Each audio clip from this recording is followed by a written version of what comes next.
Ya, Assalamualaikum warahmatullahi wabarakatuh. Di sini saya Rama Hidayat ingin menjelaskan terkait suatu studi kasus mengenai sebuah jaringan, di mana jaringan sosial ini kita coba analisis dari berbagai aspek. Ah, dari beberapa jaringan, kita buat random nantinya dan akan menghasilkan beberapa analisis. Kita lihat misalkan apakah jaringan itu kuat atau lemah, kemudian apakah jaringan itu eh, pada dunia nyatanya seperti apa, nantinya kita akan bahas di sini. Oke, nah seperti yang kita lihat, yang pertama mengenai suatu coding di sini yang menjelaskan terkait bagaimana isinya ini membuat sebuah generator ini ya, membuat generator input secara acak, jadi membuat sebuah jaringan secara acak dengan matplotlib dengan memanggil library pada netbox X. Nah, kemudian kita lihat untuk pengaturan gambarnya 7,5 kali 7,5. Kemudian untuk tepiannya kita set files, kemudian kita coba membuat eh, jaringan yang konsisten dengan perintah hash dari netbox Science yang ada di library. Setelah itu coba kita set ya, eh, kita analisis di mana yang kita analisis adalah strongs and weaknesses, di mana ikatan kuat dan lemah antara dua orang di dalam jaringan sosial atau dari orang satu dengan yang lainnya, sehingga mendapatkan sebuah informasi yang lebih akurat. Nah, di sini kita coba panggil eh, sebuah library karate club grab. Nah, coba kita set member terdiri dari dua kubu ya, kita set di 0 dan 1, dan kemudian ada di sana kita coba eh, buat coding terkait internal dan eksternal daripada link ya atau edge. Kemudian kita masukkan ke dalam atribut. Nah, ini di sini tujuan apa? Untuk membuat hubungan dalam sebuah klub karate, kemudian juga yang tadi ya membuat dua kubu ya, 0 dan 1, kemudian memasukkan kategori yang tadi ya, edge apa namanya, internal dan eksternal. Setelah itu coba kita analisis, kita coba input mengenai T-Strange. Tujuannya di sini untuk mengukur tingkat hubungan antar node, kemudian eh, dilihat dilihat tingkat hubungan berdasarkan jumlah tetangga yang bersama.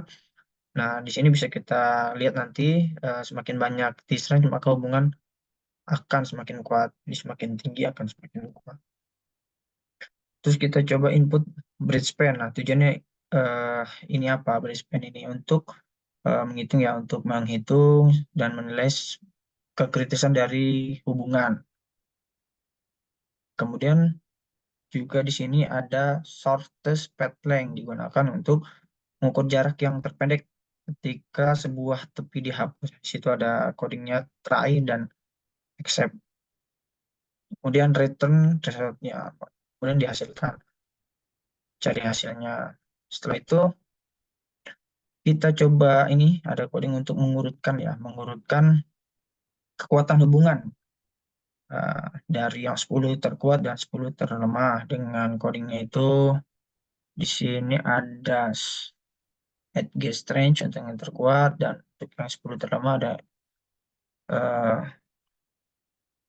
edge strength yang dari sisi weakness ya, di print. Kemudian dari hasilnya di print ya, ditampilkan di sini sudah terbagi ya, yang mana yang bisa kita lihat yang terkuat dan yang terlemah dari 10 ya. Nah, ini bisa di print, bisa nggak hanya 10 sih, bisa lebih. Itu tergantung daripada analisis kita. Setelah itu kita coba lihat. Nah ini adalah eh, di edge mana saja yang merupakan yang terkuat dan edge mana saja yang merupakan yang terlemah. Nah, ini bisa kita lihat. Jadi untuk mengurutkan sebuah hubungan, menilai sebuah hubungan dengan Tie Strange. Kemudian coba kita analisis selanjutnya nih terkait decimal word problem. Nah, ini masalah fokusnya itu untuk melihat ya seberapa dekat dua orang yang dipilih secara acak dalam populasi yang dapat terhubung melalui jaringan dan memiliki implikasi yang signifikan dalam berbagai bidang.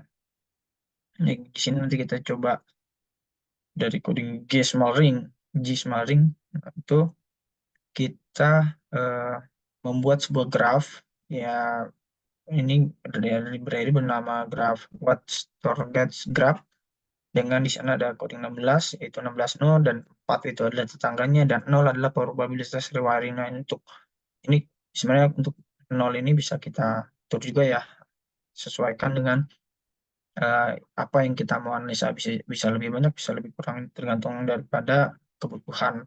Saya memilih 16, 4 dan 0. Nah, kemudian ini dengan small ring ini artinya kita membuat sebuah jaringan berbentuk cincin ini. Berbentuk cincin seperti ini. Nah, setelah kita buat ini juga kita bisa rubah ya terkait berapa nodenya dan berapa tetangga serta berapa probabilitasnya. Ini 140 kalau banyak seperti ini.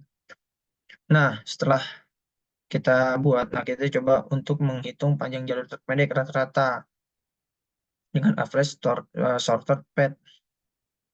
Nah, ini dapatkan nilai 200,45. Kemudian eh, ini ya untuk average sorted path itu menggambarkan path terpendek dari sebuah jaringan ya. Nah, ini menggambarkan seberapa terhubungnya sebuah node. Kemudian kita juga bisa lihat terkait Affleck clustering, yaitu untuk mengukur seberapa kecenderungan node untuk membuat grup-grup kecil di mana mereka saling terhubung. Nah, ini nilainya 0,6, artinya jika semakin mendekati 0, maka jaringan itu mudah acak lah istilahnya, mudah untuk membuat grup kecil, dan sebaliknya jika mereka satu, artinya jaringan tersebut lebih terstruktur untuk kelompoknya ya. Jadi kalau semakin dekat 0 itu makin acak.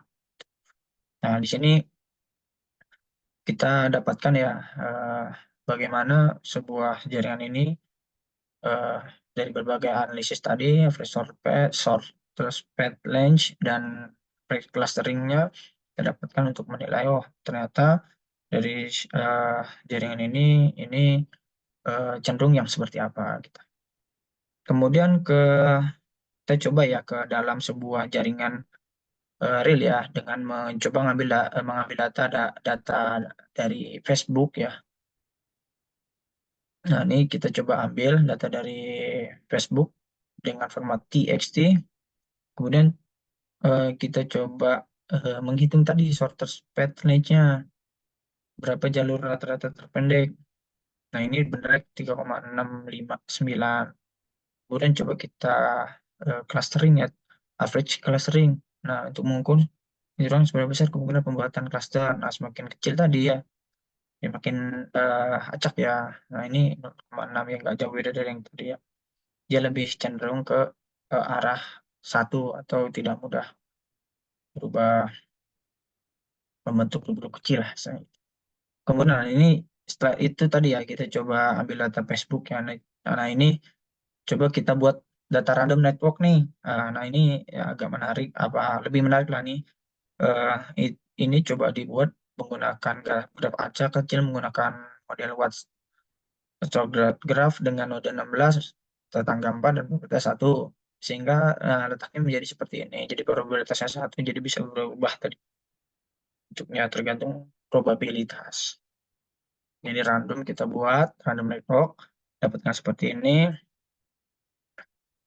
Kemudian random watts, nah ini dengan coba kita coba hitung ya average total rata-rata path yang terpendek gitu ya. Nah, kita dapatkan 3,86. Kemudian juga kita bisa hitung average cluster. Nah, ini unik nih. Jadi dia lebih kecil, artinya 0,0021, artinya dia eh,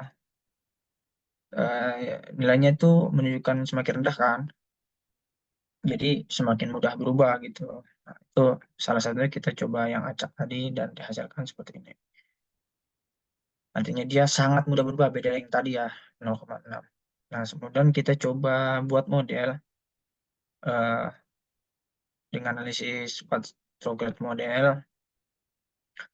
Nah, ini coba kita masukkan, kemudian melakukan perhitungan panjang rata-rata jalur pendek, kemudian melakukan juga perhitungan koefisien clustering rata-rata pada graf dengan begitu macam probabilitas. Jadi dibuat beberapa probabilitas.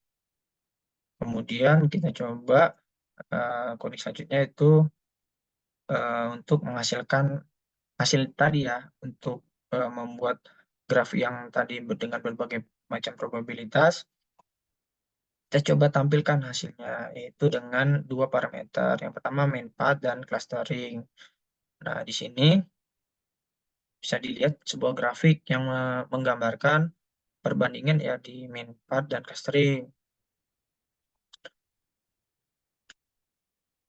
Jadi dari data ini dua bisa kita analisis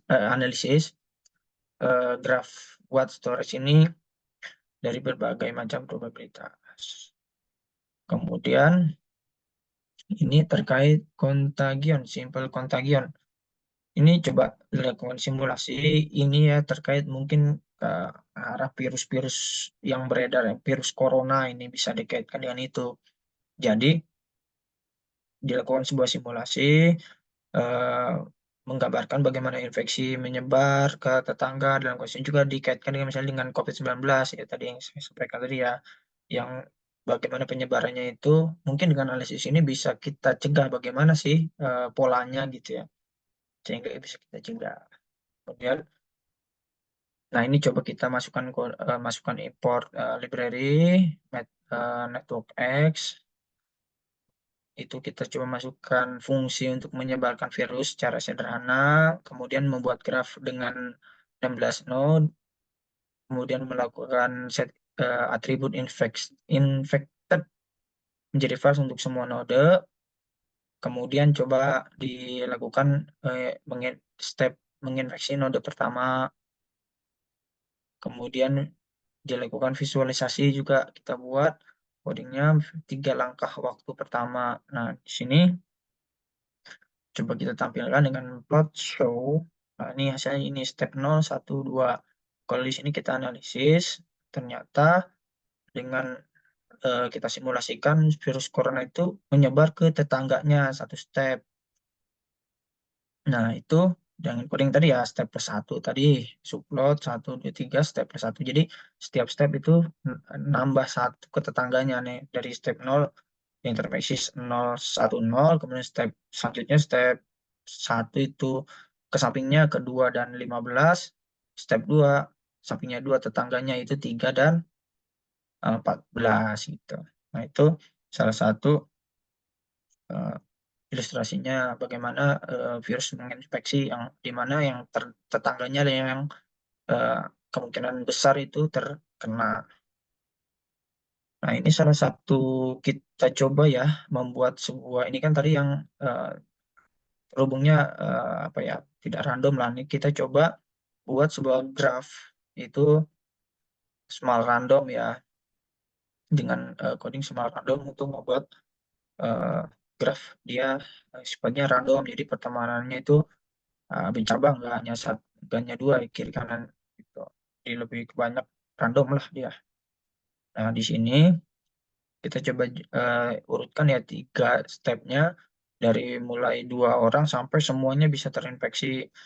Nah, itu kalau kita lihat ya dari hasil hasilnya, kita ini sini ada coding pewarnaan, coding set randomnya, kemudian subplotnya, dan setiap subplot tadi ya ketika penyebarannya step 1 ke selanjutnya itu dibuat I+1, artinya tetangga yang satunya yang bertetanggaan sama dia, sama nodenya atau orangnya itu.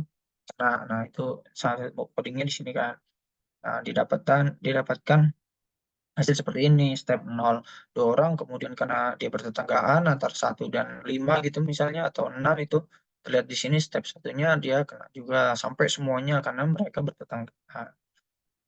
Di step 2 itu kena semua. Nah, ini adalah salah satu kompleks kontak ini ya, kompleks kontagio di mana digunakan untuk menyebar infeksi pada graf berdasarkan jumlah tetangga yang terinfeksi. Nah, di sini misalnya neighbor lebih besar daripada 92. Nah, ini dimisalkan ya, program ini menginfeksi node yang memiliki minimal 2 tetangga yang terinfeksi. Jadi kalau 2 tetangga terinfeksi baru dia terinfeksi gitu.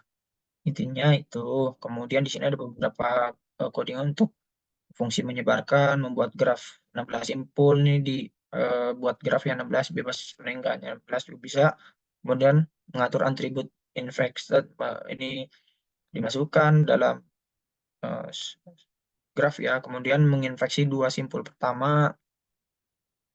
Kemudian visualisasi ya dari yang program tadi untuk 3 langkah waktu pertama. Artinya 3 langkah step yang akan disimulasikan. Nah, step itu ada subplotnya I+1, artinya akan menyebar ke tangga sampingnya +1, yaitu 1 orang. Nah, di sini didapatkanlah step 0, 1, 2, di mana setiap tetangganya ketika step 0 ya 2, step 1 nambah 1 tetangganya, dan selanjutnya step 3 ke 3 dan 4. Artinya ketika 2 tetangganya itu kena, maka dia akan menyebar. Kemudian ini juga mungkin yang terakhir ini adalah program bisa dikatakan itu untuk mencegah ya, mencegah agar tidak menyebar. Nah, ini erat kaitannya dengan COVID ya, bisa dilakukan dengan physical distancing atau karantina. Nah, di sini coba kita simulasikan dengan melakukan coding ya, infect to node, kemudian visualisasinya.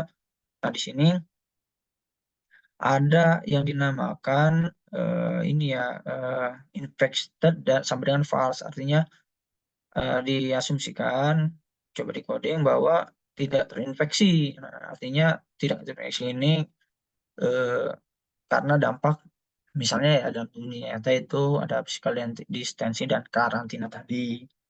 Nah, kalau kita lihat hasilnya, step 0, step 1 sampai step 2 itu tidak ada yang terinfeksi walaupun dia bertetanggaan. Jadi 1 dan 5 bertetanggaan, 1 dan 8 bertetanggaan. Karena dia lakukan pencegahan, maka virusnya tidak akan menyebar, tetap berada pada orang tersebut sampai orang tersebut sembuh. Nah, ini penting ya dengan adanya uh, ini ya beberapa analisis yang kita lakukan tadi itu dapat membantu kita pada ini ya berbagai macam analisis, gak hanya tentang periferna, bisa tentang elektrikal, misalnya trafo rusak karena apa? Karena hal ini misalnya suatu hal misalnya karena umurnya tidak ada pemeliharaan basing misalnya. Nah, kalau tidak dilakukan penanganan dengan tepat, maka akan menyebar juga ke yang berhubungan dengan trafo itu, misalnya dari sisi generatornya atau dari sisi eh, apa ya, misalnya gardunya atau kubikelnya. Nah, seperti kalau dikaitkan dengan eh, dari sisi PLN ya, eh, itu salah satu penerapannya. Jadi dengan kita lakukan analisis ini, maka kita bisa istilahnya melakukan tindakan preventif dan mengetahui titik mana yang harus kita improve. Mungkin sekian dari saya, Rama Hidayat, mengenai presentasi tugas daripada Networks X, atau kita juga bisa katakan ini salah satu tools untuk melakukan analisis jaringan dari semua jaringan, gak hanya jaringan sosial. Mungkin itu dari saya. Kurang lebih mohon maaf. Semoga bermanfaat untuk semuanya. Assalamualaikum warahmatullahi wabarakatuh.